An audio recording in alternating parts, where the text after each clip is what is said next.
So, yun guys, magandang gabi sa inyo. So, ngayon, ang pag-uusapan natin is about STP or Spanning Tree Protocol. Okay, so, ano nga ba yung Spanning Tree Protocol? So, yung Spanning Tree Protocol is a network protocol that prevents loop in a redundant network or redundant switches. So, gaya nito, si switch 1 natin, connected siya sa switch 3 at switch 2. Ganon din si switch 2. Ganon din si switch 3. Diba? So, redundant yan. Dahil, meron silang multiple path. So, ngayon, ang nangyayari kasi, kung wala tayong spanning tree protocol dito, which is to prevent loops, ang mangyayari kasi niyan, ang behavior kasi ni switch is mag-forward or mag-broadcast ng traffic. Okay? So, ngayon, kung si switch, ito switch 1, itong PC, nag-generate ng ARP request or gusto niya malaman yung MAC address ng isang device, po-forward niya yun kay switch 1. So si switch 1, nakikita niya, broadcast yun, ipo-forward niya yun sa lahat ng port niya, bukod dun sa origin port o kung saan nanggaling yung frame.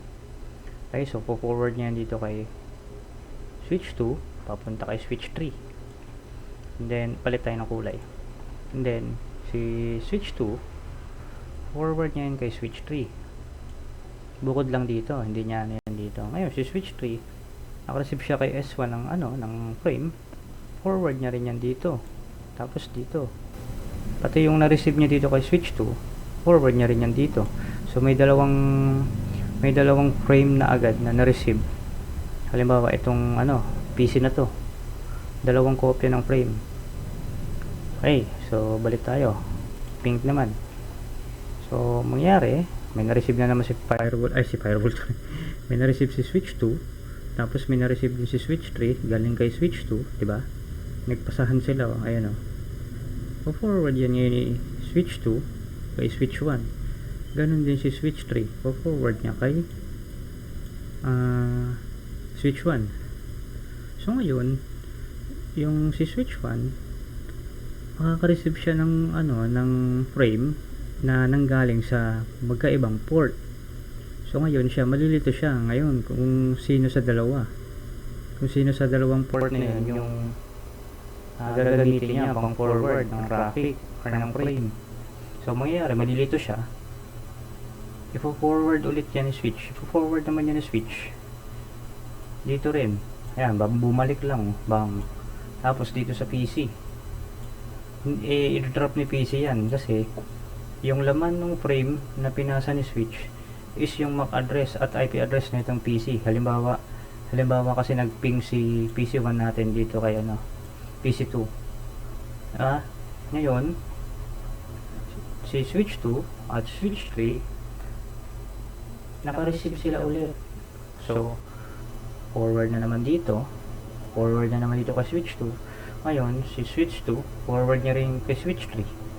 So, umiikot-ikot lang yung frame ng traffic. Nagkakaroon na ng network loop. Nakikita nyo, paikot-ikot lang.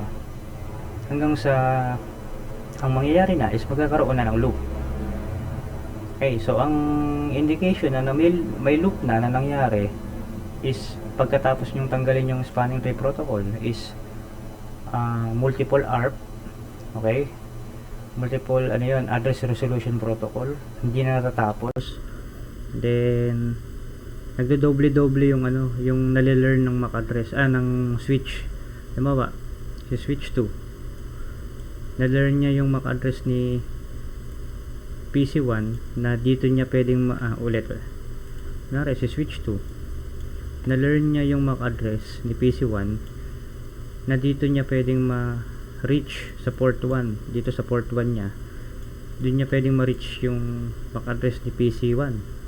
Pero dahil naglo-loop yung traffic or yung frame, nakaka-receive din siya dito kay switch 3 ng frame na ang laman ay MAC address ni PC1. So mali-learn din ni switch 2 or i-update niya yung yung kanyang CAM table na itong MAC address ni PC1 is dito niya ma-reach sa FA02 na to. Yan, dyan. So nagkakaroon ng unstable MAC address table at nagkakaroon ng MAC address flapping, yung parang nag-on and off yung yung learning ng switch, kasi makaka-learn siya ng MAC address sa port na to, tapos makaka-learn din siya ng MAC address dito. So tuloy parang on and off, update. Tapos ang mangyayari, yung mga frame na yon, yung umiikot dito ng mga frame kasi naglo-loop na, di ba? Ano yan, nag-amplify yan. Okay, so dumadami yan. Tapos nagkakaroon ngayon ng broadcast storm. Yung broadcast storm na yon, magkukos yan ng ng network congestion, or mag-down yung network mismo. Kasi magkakaroon itong mga switch na to, magkakaroon to ng CPU hike. Okay, and then yung mga memory usage tataas lahat. So yung connection between mga end devices, wala na, hindi na nila marireach yung isa't isa, kasi sa background may nangyayari dito, di ba? Sipin nyo, ito bagyo, tapos ito yung dalawang tao, hindi sila makakapag-usap, di ba?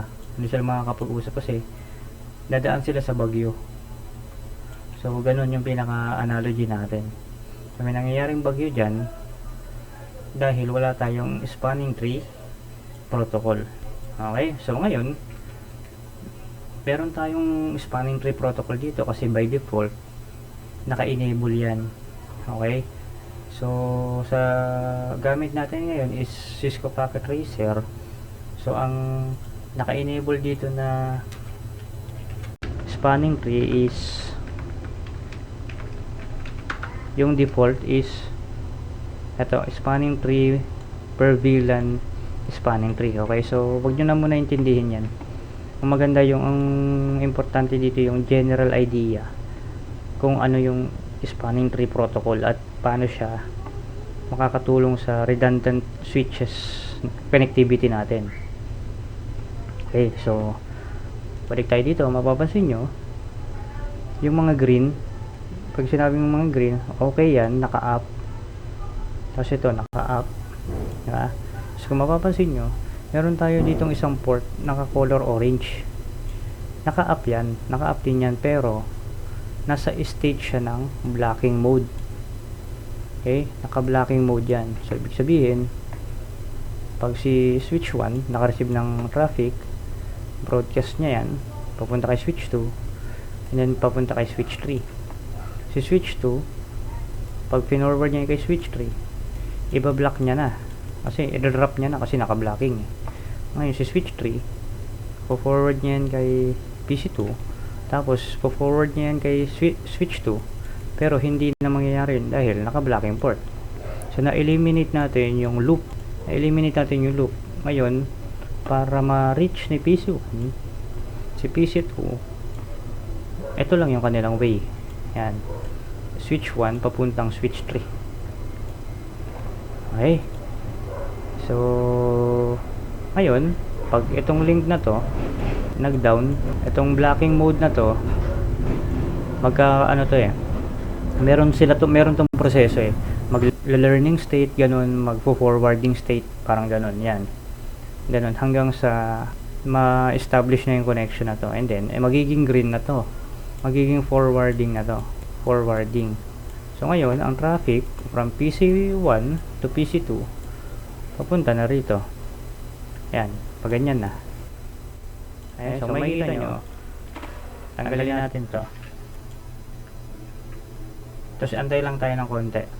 Ito, antayin natin to. So, alam ko may forward dito. Ayun, pinorward ko na, naging green na siya, diba?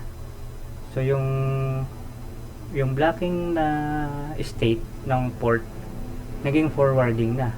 So ngayon balik natin yung cable FA0/3.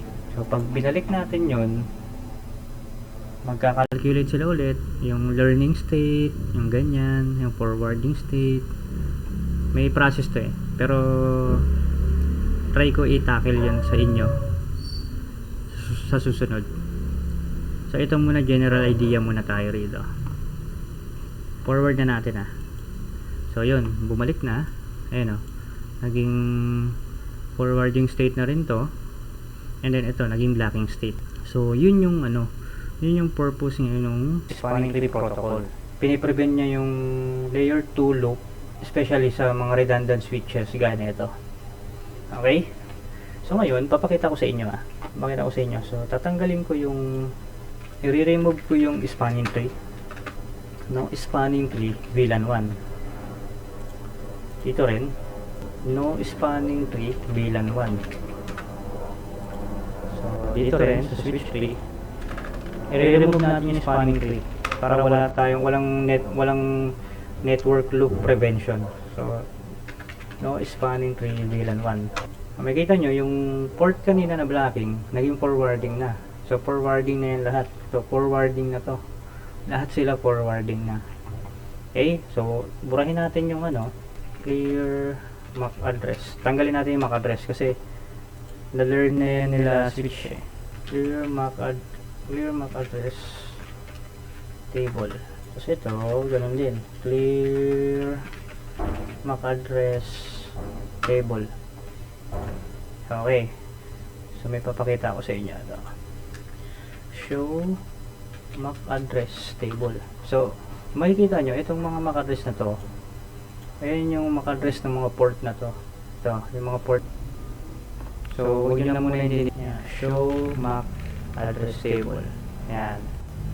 Yan yung mga MAC address nila. Yung mga magkakatapat na port na yan. Yan yun. Show address table. Yan. So ngayon, makikita nyo naman yung MAC address PC1. Dito tayo mag-base 34E1. So wala pa diyang 34E1. Ito si PC2 4793. Wala diyang 40. Okay, switch 2 wala rin yung 4793 tsaka 34E1. So hindi pa nalalearn ng mga switch yung MAC address ng dalawang PC. So magsa-simulate tayo guys, papakita ko sa inyo. So try natin mag-ping. Mag-send na tayo ng traffic sa PC2. Makikita nyo, forward ni PC1 yung traffic sa switch 1.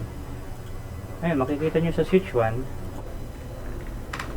na-learn niya, ayun 34E1, na-learn niya yung MAC address ni PC1 na dito sa FA0/24.